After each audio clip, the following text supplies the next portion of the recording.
A colonel looked at Staff Sergeant Caitlin Thorne and said she belonged in a supply tent, not behind a rifle scope. 3 hours later, with enemy artillery zeroing in on 2,000 American soldiers trapped in a valley, that same colonel was begging her to take an impossible shot that could save them all. One bullet. One chance. One woman they never believed in, Staff Sergeant Caitlin Thorne sat motionless in the observation tower at Forward Operating Base Blackwater, her M24 sniper rifle steady against her shoulder. At 28, she carried herself with the quiet confidence that came from 5 years of Army service, though her fellow soldiers rarely noticed anything beyond her gender. The Afghan mountains stretched endlessly before her, their jagged peaks cutting into a sky that promised another scorching day. Her uniform bore the same dust and wear as everyone else's, but something set her apart. Maybe it was the way she moved through the base with deliberate precision, or how she could spot movement at distances that made other soldiers squint uselessly. Most assumed she'd gotten lucky during sniper training. They had no idea about the thousands of hours she'd spent as a child, learning patience and precision from her grandfather in the Montana wilderness. If you want to hear more stories about veterans whose courage changed everything, make sure to subscribe. These are the stories that need to be told. Caitlin grew up on a cattle ranch outside Billings, Montana, raised by her grandfather after her parents died in a car accident when she was 8. Thomas Thorne had been a Marine sniper in Vietnam, and he saw something special in his granddaughter's steady hands and sharp eyes. Every morning before school, he'd take her out to the back pasture where they'd practice shooting at targets he'd set up at increasing distances. By age 16, she could consistently hit a playing card at 400 yards. Her grandfather taught her more than marksmanship, though. He showed her how to read wind patterns, how to control her breathing, how to become invisible in any environment. Most importantly, he taught her that a true sniper's greatest weapon wasn't the rifle, but the mind behind it. When she enlisted at 18, Caitlin carried her grandfather's lessons with her through basic training and sniper school. She graduated at the top of her class, but her male instructors attributed her success to beginner's luck rather than skill. Even after 2 deployments and countless successful missions, her abilities were consistently downplayed. Fellow soldiers saw a young woman, not the marksman her grandfather had forged in the Montana mountains. The morning everything changed started, like any other, at FOB Blackwater. Colonel Marcus Hayes called an emergency briefing for all senior non-commissioned officers. Intelligence had spotted a large Taliban force moving through the valley below, threatening to cut off supply routes to 3 forward positions. Hayes spread a map across the table, pointing to key terrain features with aggressive confidence. When Caitlin suggested positioning snipers on the eastern ridge to provide overwatch, Hayes barely looked up. He told her that tactical planning was above her pay grade and that maybe she should focus on inventory management instead. The other NCOs shifted uncomfortably, but nobody spoke up. This wasn't the first time Hayes had dismissed her input during mission planning. Staff Sergeant Rodriguez, the unit's other designated marksman, nodded along with the colonel's conventional assault plan. Hayes wanted to send 3 full squads directly through the valley floor, relying on speed and overwhelming firepower. When Caitlin pointed out that this approach would expose the troops to enemy positions on higher ground, Hayes cut her off. Mid-sentence. He told her that real soldiers understood tactics, implying that her concerns came from inexperience rather than expertise. The colonel's plan ignored basic principles of terrain advantage that any competent sniper would recognize immediately. As the briefing ended, Caitlin realized that Hayes had never actually reviewed her service record or mission reports. To him, she was just another female soldier playing at being a warrior. Sitting alone in her quarters after the briefing, Caitlin felt the familiar weight of being invisible. She thought about her grandfather's words from years ago, that the hardest battles aren't always against the enemy in front of you.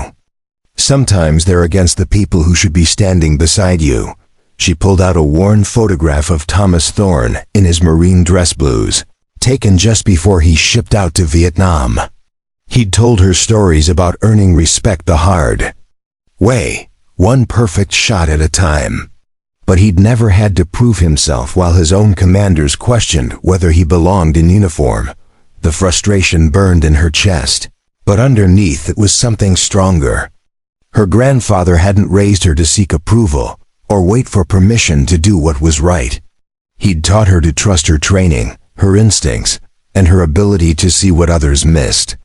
Tomorrow's mission felt wrong in ways that had nothing to do with personal pride and everything to do with keeping soldiers alive. Caitlin spent the evening cleaning her rifle and reviewing topographical maps of the target area. The eastern ridge position she'd suggested offered clear sight lines across the entire valley floor. If Hayes's plan went sideways, that ridge might be the only thing standing between her unit and disaster. Dawn brought confirmation of Caitlin's worst fears. The 3 squads moved into the valley according to Hayes's plan, but enemy scouts had anticipated the conventional approach. Within an hour, Taliban fighters had established positions on the high ground, creating a deadly crossfire that trapped the American forces in the valley bottom. Radio chatter crackled with increasingly desperate situation reports. First squad was pinned down behind insufficient cover. Second squad had taken casualties and couldn't advance or retreat. Third squad was running low on ammunition with no clear evacuation route. Hayes's voice grew more strained with each transmission, as he realized his tactical plan was falling apart. From her position in the observation tower, Caitlin could see the entire battlefield through her scope. The enemy had positioned a heavy machine gun crew on a rocky outcrop nearly 800 meters away, controlling the only exit route from the valley. Standard protocol called for air support, but weather conditions had grounded all aircraft.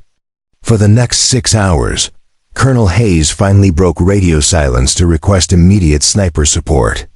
His voice carried none of its usual arrogance as he admitted that conventional tactics weren't working. The machine gun position was too well protected for ordinary rifle fire, and any approach would expose additional troops to enemy fire. As reports of wounded soldiers filtered through the radio, Caitlin realized that every minute of delay meant more American casualties. Hayes's voice came through the radio. Stripped of all pretense, Staff Sergeant Thorne, we need that impossible shot. 800 meters, elevated position, with wind gusts up to 20 knots. Can you take it? Caitlin adjusted her scope and studied the target through the heat shimmer rising from the valley floor. The machine gun crew had positioned themselves behind a natural rock formation that provided almost complete protection. Only a tiny gap remained exposed, barely larger than a dinner plate, visible for just seconds at a time when the gunner leaned forward to acquire new targets. She closed her eyes and felt her grandfather's hands guiding hers on their old hunting rifle. Every lesson came flooding back, reading the wind through the movement of dust and vegetation, calculating bullet drop across extreme distance, controlling her heartbeat to fire between pulses. This wasn't just about marksmanship anymore. This was about everything Thomas Thorne had taught her in those Montana mornings. The wind settled for a brief moment. Caitlin's breathing slowed to almost nothing as she tracked the gunner's movement pattern. When he leaned forward for the third time, exposing just enough of his position, she squeezed the trigger with the same gentle pressure her grandfather had taught her 20 years ago. The bullet traveled for nearly 2 seconds before finding its target. The machine gun fell silent instantly, and the trapped soldiers began their withdrawal under covering fire from the remaining positions. Colonel Hayes found Caitlin in the armory that evening, methodically cleaning her rifle with the same attention to detail she brought to everything else. He stood quietly for several minutes before speaking, his voice carrying a respect that hadn't been there that morning. He told her that her single shot had saved dozens of lives and possibly prevented a complete tactical disaster.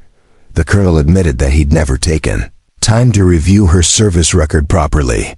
If he had, he would have known about her consistent performance ratings, her grandfather's military background, and the specialized training that made her one of the finest marksmen in the entire division. His assumptions had nearly cost American lives. Word of the shot spread quickly through the base. Soldiers who had previously dismissed Caitlin now sought her input on tactical planning and marksmanship techniques. The respect wasn't given because she was female, but because she'd proven herself when it mattered most. Her grandfather's lessons had prepared her not just to make an impossible shot, but to earn recognition in a world that rarely saw her coming. 3 months later, Caitlin received orders for advanced sniper instructor school.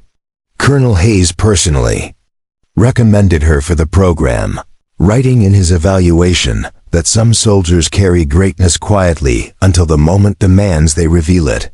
For Caitlin Thorne, that moment had come 800 meters away, in a gap barely large enough for truth to find its target.